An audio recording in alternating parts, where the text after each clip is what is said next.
जय हिंद दोस्तों, आप देख रहे हैं अध्ययन केंद्र और इस वीडियो के माध्यम से हम पढ़ रहे हैं लुसेंट ऑब्जेक्टिव का बुक, जिसमें हमारा चल रहा है संविधान। और आज हम पढ़ेंगे 11वां एक्सरसाइज, मूल अधिकार। काफ़ी इंपॉर्टेंट है, ध्यान से देखिएगा। मूल अधिकार को कहते हैं fundamental right. Okay, fundamental right और एक होता है मूल कर्तव्य आपका, मीन्स फंडामेंटल ड्यूटी। दोनों में अंतर क्या होता है थोड़ा समझ लो। मूल अधिकार जो होगा वो आपका कानूनी रूप से बाध्य नहीं है। फिर से रिपीट करता हूँ, अगर आपको एग्जाम में प्रश्न आएगा तो इसी लाइन को याद रखना है। मूल अधिकार जो है कानूनी रूप से वैध नहीं है, जबकि मूल कर्तव्य जो है कानूनी रूप से वैध है। ओके, मूल कर्तव्य के लिए जैसे आप उल्लंघन करते हो तो आपको सज़ा मिलेगी, लेकिन मूल अधिकार को आप फॉलो नहीं भी करते हो तो आपको सज़ा नहीं मिलेगी, आपको समझाया जा सकता है। चलो अब प्रश्न पे आते हैं। पर उससे पहले बता दें कि आपका हिस्ट्री का जो प्राचीन इतिहास है उसका मास्टर वीडियो मैंने अपलोड कर दिया है। अगले संडे को ज्योग्राफी का मास्टर वीडियो, वर्ल्ड ज्योग्राफी का लुसेंट सब्जेक्टिव, वो अपलोड कर दिया जाएगा, तो उसको ज़रूर देख लीजिएगा। वीडियो थोड़ा लंबा होता है, 3-4 घंटे का होता है, पर रिवीजन के प्रोस्पेक्टिव से काफ़ी इंपॉर्टेंट होता है। हमसे बात करने के लिए आप मीन्स इंस्टाग्राम पे मैसेज कर सकते हो, आप हमको, रिप्लाई ज़रूर दूंगा, लेट से ज़रूर दूंगा रिप्लाई। और पीडीएफ या फिर लिंक के लिए आप टेलीग्राम जरूर ज्वाइन कर लीजिए। टेलीग्राम का लिंक डिस्क्रिप्शन बॉक्स में दिया गया है। तो चलो प्रश्न देखो, पहला है मौलिक अधिकार संविधान के किस भाग में वर्णित है। मौलिक अधिकार दिया गया भाग 3 में। मौलिक अधिकार भाग 3 में दिया गया है। अगर आपको याद हो तो कमेंट बॉक्स में हमको ये बता देना कि भाग 2 में क्या दिया गया है। भाग 2 इससे पहले हम पढ़े हैं, पिछला एक्सरसाइज यही था आपका, अनुच्छेद 5 से 11 तक था भाग 2। ओके, और उससे पहले भाग 1 आता है, तो ये आपको कमेंट बॉक्स में बताना है। अभी पढ़ रहे हैं मूल अधिकार, ये भाग 3 में दिया गया है। भारत के संविधान का भाग 3 किससे संबंधित है, तो यह है मूल अधिकार से। मूल अधिकार से ऑप्शन नंबर सी यहाँ सही है। मूल अधिकारों को सर्वप्रथम किस देश में संवैधानिक मान्यता प्रदान की गई थी, मतलब मूल अधिकार सबसे पहले किस देश के संविधान में ऐड किया गया था, तो यह है आपका संयुक्त राज्य अमेरिका। संयुक्त राज्य अमेरिका को ऑप्शन में यूएसए भी लिखा जाता, तो उसे अपना टिक करना। और इसी देश से हमारे देश में मूल अधिकार लिया गया है। और ये किस अनुच्छेद के मध्य वर्णित है, सब दिया गया आगे प्रश्न में। भारतीय नागरिकों को मौलिक अधिकारों का वर्णन है, मीन्स भारतीय संविधान में मौलिक अधिकारों का वर्णन कौन से अनुच्छेद की मध्य है, तो अनुच्छेद 12 से लेकर 35 के मध्य। अनुच्छेद 12 से लेकर 35 के मध्य। आगे याद कर लो, अगला एक्सरसाइज में काम देगा। 36 से 51 तक है नीति निर्देशक तत्व। ओके, ये आता है भाग 4 में। जब हम नीति निर्देशक तत्व पूछेंगे तो ये प्रश्न का आंसर का उम्मीद हम आपसे रखेंगे कि आप इसका आंसर दो। आगे प्रश्न पे आते हैं। डॉक्टर भीमराव अंबेडकर ने भारतीय संविधान के किस भाग को संविधान का सबसे अलौकिक, अलौकिक मतलब होता है सबसे महत्वपूर्ण भाग कहा है, तो वो है भाग 3। भाग 3 मीन्स मूल अधिकार को भीमराव अंबेडकर ने संविधान का सबसे इम्पोर्टेंट पार्ट बताया है, काफ़ी इम्पोर्टेंट है। साथ ही जैसे सिंपली लोगों के द्वारा कहा गया कि भारतीय संविधान की कुंजी कौन सी है, तो प्रस्तावना है, प्रियम्बल है। लेकिन भीमराव अंबेडकर के अनुसार संविधान का कुंजी किसे कहा गया है, तो 32 के क में 5 रीट जारी किया गया है, जिसके अंतर्गत मूल अधिकार में संशोधन होता है। तो उसमें उसको भीमराव अंबेडकर ने संविधान का आत्मा या कुंजी कहा है। आर्टिकल याद रखो 32 का क, जिसमें कितना रीट जारी किया गया है, 5 रीट। हालांकि आगे इससे भी संबंधित प्रश्न होगा।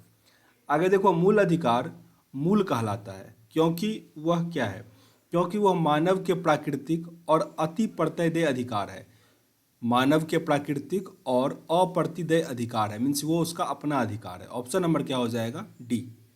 भारतीय संविधान के भाग 3 में कुल कितने अनुच्छेद में मूल अधिकारों का वर्णन किया गया है, तो कुल कितने अनुच्छेद हैं, 24। 24 ऑप्शन नंबर डी। प्रारंभ में कितने मौलिक अधिकार दिए गए थे, स्टार्टिंग में मौलिक अधिकार कितने थे हमें प्राप्त, 7। प्रारंभ में कितने मौलिक अधिकार थे, 7। वर्तमान में भारतीय नागरिकों को कितने मौलिक वर्तमान में भारतीय नागरिकों को कितने मौलिक अधिकार प्रदान किए गए हैं, तो हमें 6 मौलिक अधिकार प्राप्त है। 6 मौलिक अधिकार प्राप्त है। इस प्रश्न को सारे को फिर से रिपीट कर लो। भारतीय संविधान के भाग 3 में कुल कितने अनुच्छेदों में मूल अधिकार का वर्णन है, तो 24। प्रारंभ में कितने मौलिक अधिकार थे, 7। अब कितने मौलिक अधिकार हैं, 6। संपत्ति के अधिकार को हटा दिया गया। ओके, भारत के संविधान में मौलिक अधिकार कब ऐड किया गया? तो ये कभी ऐड नहीं किया गया। जब हमारा संविधान बना हुआ था, जिसको हम मूल संविधान कहते हैं, उसी में ये था। तो ये मूल संविधान का ही हिस्सा है। ऑप्शन नंबर ए यहाँ आपका सही है। भारतीय संविधान में न्यायालय में कौन सा परिवर्तनीय है? परिवर्तनीय मतलब न्यायालय में उसको चेंज या चैलेंज किया जा सकता है। तो वह है आपका मूल अधिकार। मूल अधिकार को आप न्यायालय में चेंज करवा सकते हो या उस पर मीन्स दर्ज करवा सकते हो। जबकि नीति निर्देशक तत्व क्या है? अपरिवर्तनीय है। प्रस्तावना अपरिवर्तनीय है। मूल अधिकार अपरिवर्तनीय है। मूल अधिकार बस क्या है? परिवर्तनीय है। ये अधिकार उसको वही 32 का जो आर्टिकल क है उसमें दिया गया है। मौलिक अधिकार को लागू करने का दायित्व किस पे आता है? यह उच्चतम न्यायालय पर और उच्च न्यायालय दोनों पर, मीन्स हाई कोर्ट और सुप्रीम कोर्ट दोनों का काम है कि मौलिक अधिकारों को इम्प्लीमेंट करे। मौलिक अधिकारों का निलंबन कौन कर सकता है? वो करता है आपका राष्ट्रपति। मौलिक अधिकारों को निलंबन मतलब मौलिक अधिकार को खत्म कौन कर सकता है? तो राष्ट्रपति कर सकता है। कैसे करता है? राष्ट्रपति शासन लगा के, आपातकाल लगा के, आपातोपबंध लगा के मौलिक अधिकार को राष्ट्रपति निलंबित कर सकता है। काफ़ी अच्छा प्रश्न है ये। मौलिक अधिकारों को कौन निलंबित करता है? राष्ट्रपति करता है। अच्छा, मौलिक अधिकार से एक प्रश्न मेरे दिमाग में आया। 10 दिसंबर को हम मनाते हैं मानवाधिकार दिवस। मानवाधिकार दिवस मानव के अधिकार से रिलेटेड दिवस है। उसमें वही होता है कि किसी भी इंसान के अधिकार का अगर हनन होगा, मौलिक अधिकार का हनन होगा, तो उसके लिए डे मनाते हैं हम 10 दिसंबर को। क्या मनाते हैं? ह्यूमन राइट डे, मानवाधिकार दिवस। और इसी दिन नोबेल प्राइज भी दिया जाता है। नोबेल प्राइज याद होगा, इसी दिन डिस्ट्रीब्यूट किया जाता है। मौलिक अधिकारों के बारे मीन्स नोबेल प्राइज़ के बारे में आप क्या और कितना जानते हो, ये कमेंट बॉक्स में लिख दो ताकि दूसरे स्टूडेंट भी समझ पाए। ओके, अगर आपको पता है नोबेल प्राइज़ के बारे में तो जरूर लिखना। आगे 14 नंबर प्रश्न है, मौलिक अधिकार के बारे में सुनवाई करने का अधिकार निम्न में से किसको प्रदान किया जाता है? ये सुनवाई करने का अधिकार किसको प्रदान किया गया है? तो उच्चतम न्यायालय को, सुप्रीम कोर्ट को। ऑप्शन नंबर ए यहाँ आपका सही है। संविधान में उद्घोषित मौलिक अधिकारों में संशोधन किया जा सकता है केवल किसके द्वारा? तो संसद के द्वारा। संसद के द्वारा। Option number c. अच्छा, अभी ऊपर हम पढ़े थे कि कितने मौलिक अधिकार दिए गए हैं, तो आंसर में 7 दिया गया था। अब 8 याद कर लेना। ओके, क्योंकि प्राइवेसी जो है वो भी हमारे मूल अधिकार में ऐड कर दिया गया। फिर से रिपीट कर लेता हूँ, वर्तमान में मूल अधिकार कितने हैं? 8 है। ओके, स्टार्टिंग में कितना था? 6 था। ओके, मूल अधिकार कितने हैं इसके बारे में एक बार फिर से समझ लो, ठीक है, समझो। प्राइवेसी का जो एक्ट है वो ऐड किया गया है, उसको आपको नहीं याद रखना है अभी, क्योंकि कुछ दिन पहले मीन्स उत्तर प्रदेश सरकार का एक एग्जाम हुआ था, उसमें प्रश्न आया था कि मूल अधिकार कितने हैं। ऑप्शन में सारा था 6, 7, 8 सब कुछ था, तो जो ऑफिशियल आंसर था वो 6 था। तो आपको भी यही याद रखना है कि मूल अधिकार कितने हैं? 6 हैं। प्रारंभ में कितने थे? 7 थे। ओके, 6 अभी है, 7 पहले था, जिसमें संपत्ति का अधिकार जो है वो हटा के 300A में इसको जोड़ दिया गया। ओके, ये आपको नहीं भी याद रखोगे तो काम चल जाएगा। मीन संपत्ति का अधिकार अब कानूनी अधिकार है, 300 के ए में जोड़ दिया गया। और अभी जो वर्तमान में मूल अधिकार है वो कितने हैं? 6 हैं। कौन कौन से? तो पहला आता है आपका समानता का अधिकार। समानता का अधिकार ये आता है अनुच्छेद 14 से 18 तक। अनुच्छेद 14 से 18 तक। दूसरा अधिकार आपका आता है स्वतंत्रता का अधिकार। स्वतंत्रता का अधिकार ये आता है 19 से लेकर 22 तक। इसको याद कर लेना। पहला है समानता का अधिकार, वो है अनुच्छेद 14 से 18 तक। फिर है स्वतंत्रता का अधिकार, अनुच्छेद 19 से लेकर 22 तक। तीसरा आता है आपका शोषण के विरुद्ध अधिकार। शोषण के विरुद्ध अधिकार ये आता है आपका अनुच्छेद 23 से लेकर 24 तक। अनुच्छेद 23-24 में क्या दिया गया है? शोषण के विरुद्ध अधिकार।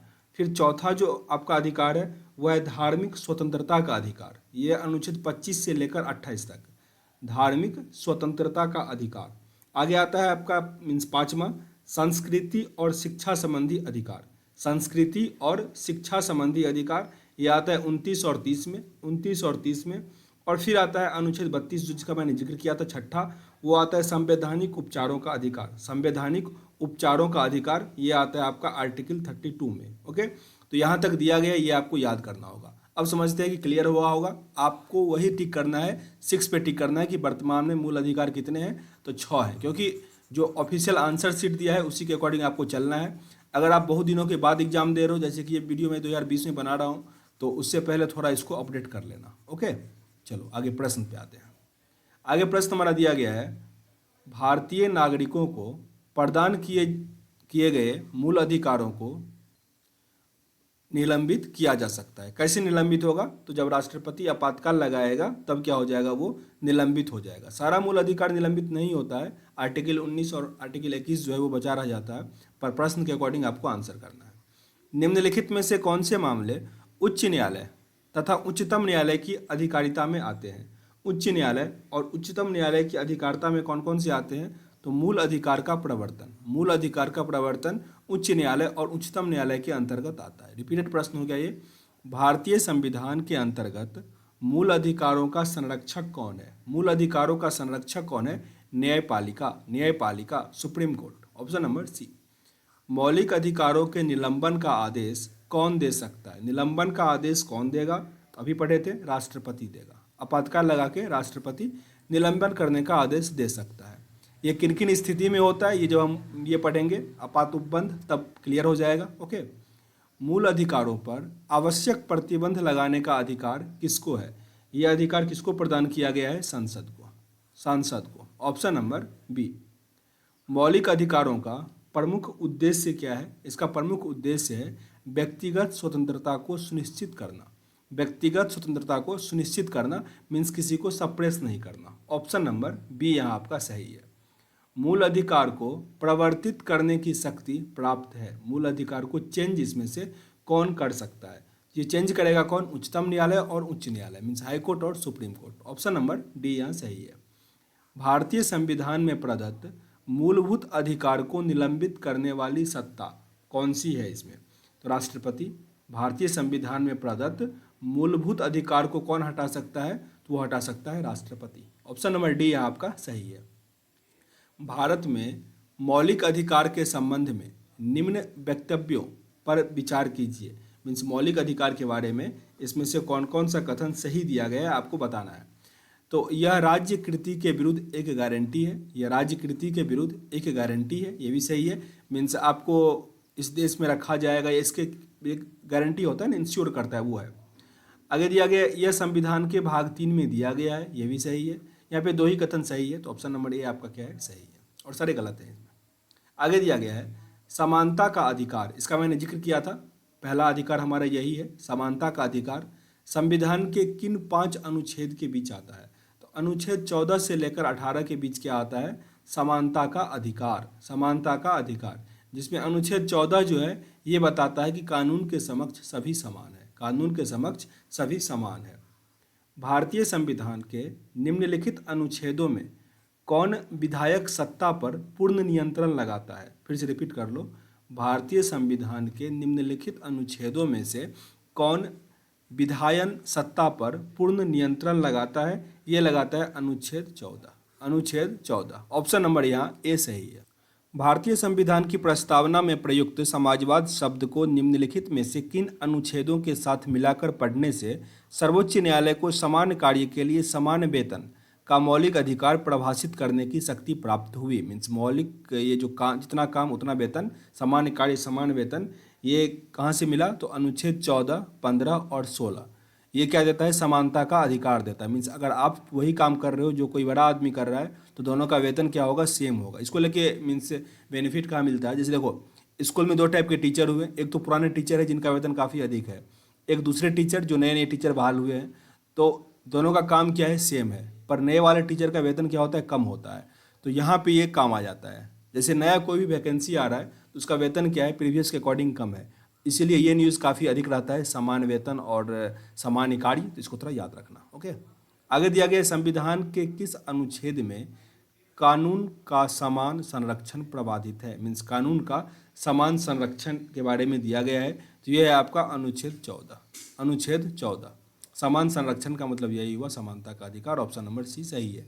भारतीय संविधान का कौन सा अनुच्छेद छुआछूत उन्मूलन मीन्स छुआछूत अनटचेबिलिटी को अंत करता है? अस्पर्धा को अनटचेबिलिटी है ये छुआछूत, तो वो कौन सा है आपका? अनुच्छेद 17। काफ़ी इंपॉर्टेंट है। छुआछूत को खत्म करने के लिए कौन सा अनुच्छेद है? 17, अनुच्छेद 17। निम्नलिखित में से भारतीय संविधान के कौन से अनुच्छेद में किसी भी रूप में अस्पृश्यता निषेध के लिए प्रावधान किया गया है? तो वही प्रश्न, जहाँ भी अनटचेबिलिटी या अस्पर्शता आए या छुआछूत आए तो आपको अनुच्छेद 17 में टिक करना है। अनुच्छेद 17 समानता का अधिकार भारतीयों के लिए सुनिश्चित करता है। वो किस प्रकार का, मीन्स ये हुआ तो वो धार्मिक समानता भी हुआ, सामाजिक समानता और आर्थिक समानता, ये तीनों समानता। ऑप्शन नंबर डी यहाँ आपका सही है। उपरोक्त सभी सही है। समानता का अधिकार फिर से रिपीट कर लो, आर्टिकल 14 से लेकर आर्टिकल 18 के बीच है। टोटल 5 अनुच्छेद हैं इसके रिगार्डिंग।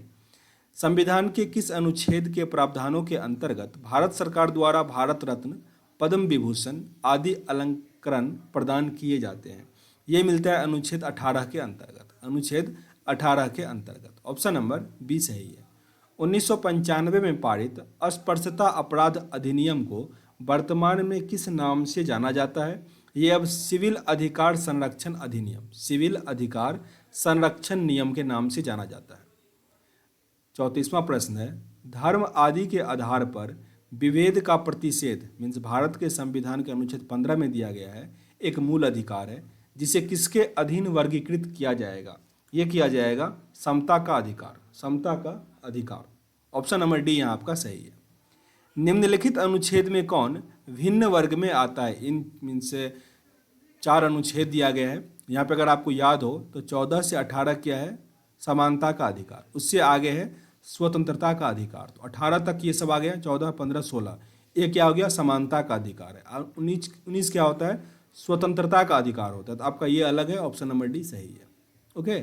36वां प्रश्न है, संविधान के अनुच्छेद 26 में धार्मिक कार्यों के प्रबंध की स्वतंत्रता पर क्या प्रतिबंधित लगाया गया है? क्या प्रतिबंधित लगाया गया है?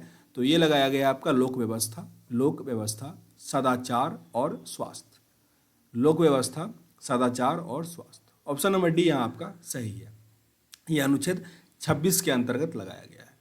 37वां प्रश्न है, चेन्नई राज्य बनाम चंपकम दोराई राजन मुकदमे में भारतीय सर्वोच्च न्यायालय के निर्णय के परिणाम स्वरूप निम्नलिखित में से किस मौलिक अधिकार को संशोधित किया गया है? ये किस मौलिक अधिकार को संशोधित किया गया है? तो भेदभाव के विरुद्ध, भेदभाव के विरुद्ध का अधिकार को संशोधित किया गया है। कौन सा केस है? चेन्नई राज्य बनाम चंपकम दोराई राजन। ओके, ये केस भी थोड़ा याद रखना अगर आप हाई रैंक की तैयारी कर रहे हो तो। भारत में समाचार पत्रों का स्वतंत्रता है किस अनुच्छेद के अंतर्गत? मीन्स बोलने की आज़ादी प्रदान की गई है। तो ये दिया गया है आपका अनुच्छेद 19 का क। अनुच्छेद 19 का क ये विशेष रूप से उपबंधित है। इसमें बोलने का अधिकार दिया गया, फ्रीडम ऑफ स्पीच, बोलने की स्वतंत्रता है। तो आर्टिकल 1 जो है, आर्टिकल 19A जो है अनुच्छेद ऑप्शन ए हम बताना कोशिश कर रहे हैं। ऑप्शन ए इसका यहाँ पे सही है। और न्यूज़ को जो बोलने की स्वतंत्रता है या फ्रीडम ऑफ स्पीच जो है, ये किसके अंतर्गत आता है? अनुच्छेद 19 का क। बहुत इंपॉर्टेंट है, इसको नहीं भूलना, एग्जाम में बहुत पूछा जाता है। भारत का संविधान स्पष्टतः प्रेस की आज़ादी, वही है फ्रीडम ऑफ स्पीच, की व्यवस्था नहीं करता है, किंतु यह आज़ादी अंतर्निहित है। किस अनुच्छेद में है? तो अनुच्छेद 19 के क में सबसे पहला स्वतंत्रता जो है उसमें सबसे पहले यही दिया गया है कि आज़ादी अंतर्निहित है। ये फ्रीडम ऑफ स्पीच डायरेक्ट तो नहीं लिखा गया है, लेकिन ये लिखा गया है कि अपना स्पीच जो है बुलंद करो। तो ये है 19 के क में। ओके, 19 का 1 और ए दिया गया है, सही से याद रखो, क्योंकि 19 का अ से द भी दिया गया है, तो ये सही है। स्वतंत्रता के मूल अधिकार से संबंधित संविधान के अनुच्छेद 19 के अंतर्गत कितने प्रकार की स्वतंत्रताएं प्रत्यभूत की गई है? ये कितने प्रकार की स्वतंत्रता दी गई है? तो ये आपको दिया गया 6 प्रकार का। 6 प्रकार का मीन्स आर्टिकल 19 के अंतर्गत कितने प्रकार का स्वतंत्रता दिया गया है? तो ऑप्शन नंबर सी मीन्स 6 प्रकार का। भारतीय स्वतंत्रता का अधिकार संविधान के किस अनुच्छेद के मध्य वर्णित है? इसका मैंने जिक्र किया था, 19 से लेकर 22 तक। 19 से लेकर 22 तक क्या दिया गया है? स्वतंत्रता का अधिकार, स्वतंत्रता का अधिकार। अनुच्छेद 19 में वर्णित स्वतंत्रताएं निम्नलिखित में से किसको प्रदत्त है? मीन्स किसको प्राप्त है ये स्वतंत्रता? तो ये प्राप्त है केवल भारतीय नागरिकों को, केवल भारतीय नागरिकों को। Option number c. भारतीय संविधान का अनुच्छेद 21 निम्नलिखित में से किसके विरुद्ध संरक्षण प्रदान करता है? तो ये संरक्षण प्रदान करता है कार्यपालिका तथा विधायिका दोनों के विरुद्ध। कार्यपालिका और विधायिका दोनों के विरुद्ध अनुच्छेद 21 जो है संरक्षण प्रदान करता है। भारत के संविधान का निम्नलिखित में से कौन सा अनुच्छेद प्रेस की स्वतंत्रता से संबंधित है? तो क्या हो जाएगा? अनुच्छेद 19। अनुच्छेद 19। देखो संविधान में ये लिखा नहीं है प्रेस की स्वतंत्रता, पर ये लिखा है मीन्स बोलने की आज़ादी, तो वही हो गया मीन्स आर्टिकल 19। निम्नलिखित में नागरिकों का स्वतंत्रता संबंधी सही अधिकार कौन सा है? स्वतंत्रता संबंधी सही अधिकार है भाषण तथा विचार व्यक्त करने की स्वतंत्रता। भाषण तथा विचार व्यक्त करने की स्वतंत्रता, ऑप्शन नंबर सी यहाँ आपका सही है। प्रेस की स्वतंत्रता किस अधिकार में निहित है? प्रेस की स्वतंत्रता निहित है भाषण की स्वतंत्रता। मीन्स संविधान में लिखा गया है भाषण की स्वतंत्रता अनुच्छेद 19 में, उसको हम लोग क्या कहते हैं? प्रेस की स्वतंत्रता, फ्रीडम ऑफ स्पीच। निम्नलिखित में से कौन सा मौलिक अधिकार नहीं है? इसमें से कौन सा मौलिक अधिकार नहीं है? तो हड़ताल पर जाने का अधिकार कोई मौलिक अधिकार नहीं है, जबकि बोलने का अधिकार, व्यवसाय का अधिकार, धर्म का अधिकार, ये सब क्या है? मौलिक अधिकार है। टोटल जो 6 थे वो मैंने मीन्स गिनवा दिया था, आपको याद कर लेना उसको। भारतीय मैं होगा तो उसका जो स्क्रीनशॉट होता है ना, मीन्स कितने हमारे मौलिक अधिकार दिए गए हैं 6, तो वो हम आपको जो फोटो होता है वो टेलीग्राम ग्रुप में डाल देंगे, और साथ ही जैसे फेसबुक है, इंस्टाग्राम, हर जगह अपलोड कर देंगे ताकि आप लोग उसको याद कर लेना। भारतीय संविधान का कौन सा अनुच्छेद व्यक्ति के विदेश यात्रा के अधिकार को संरक्षण प्रदान करता है? ये करता है अनुच्छेद 21। अनुच्छेद 21 जो है भारतीय नागरिकों को विदेश यात्रा का अधिकार और संरक्षण प्रदान करता है। निम्नलिखित वक्तव्यों पर ध्यान दीजिए, कौन कौन सा कथन यहाँ पे सही दिया गया है। तो इससे वाक्य स्वतंत्रता मीन्स बोलने का स्वतंत्रता, अच्छा यहाँ पे दिया गया और किसी भी राष्ट्रगीत गाने के लिए बाध्य नहीं किया जा सकता है, क्योंकि इसमें वाक स्वतंत्रता और अभिव्यक्ति की अधिकार का उल्लंघन होगा। मीन्स अगर आप बोलना नहीं चाहते हो तो ज़बरदस्ती बुलवाना क्या होगा? आपके मूल अधिकार का हनन होगा। तो ये सही है। इसके अंतःकरण और धर्म के अबाध रूप से आचरण और प्रचार करने की स्वतंत्रता के अधिकार का उल्लंघन होगा। तो ये भी सही है कि इससे जो धर्म का प्रचार का उल्लंघन होगा। राष्ट्रगीत गाने के लिए किसी को बाध्य करने वाला कोई विधायक उपबंध नहीं है। तो विधायक तो लाया गया है, तो यहाँ पे क्या हो जाएगा? ऑप्शन नंबर ए सही है कि कथन 1 और कथन 2 आपका यहाँ पे सही है राष्ट्रगीत के बारे में। निम्नलिखित में से किन्हें सर्वोच्च न्यायालय के मौलिक अधिकार के रूप में मान्यता दी गई है? मौलिक अधिकार के रूप में मान्यता दिया गया है इसमें से किसे? तो आंसर क्या बन जाएगा आपका? आवास का अधिकार, सामान्य कार्य के लिए समान वेतन, विदेश यात्रा का अधिकार, सारा अधिकार प्रदान किया गया है। तो आंसर बनेगा ऑप्शन नंबर डी। तो इस एक्सरसाइज में टोटल 118 प्रश्न हैं। मैंने अभी 50 प्रश्न कंप्लीट किया है और 68 प्रश्न से अधिक बचे हुए हैं। ओके, तो हम इसको अगले वीडियो में कोशिश करेंगे कवर करने का। सेशन अगर अच्छा लग रहा हो जरूर लाइक और शेयर करो अपने दोस्तों के साथ, और साथ ही मैं जो प्रश्न पूछता हूँ उसको भी मीन्स जवाब दो कमेंट में। और अगर मैं फ़ोटो मेरा नहीं मिल पा रहा, अगर मैं कोई कहता हूँ फ़ोटो, तो गूगल पे थोड़ा मेहनत भी कर लिया करो। ओके, तो मिलते हैं नेक्स्ट वीडियो में, तब तक के लिए जय हिंद।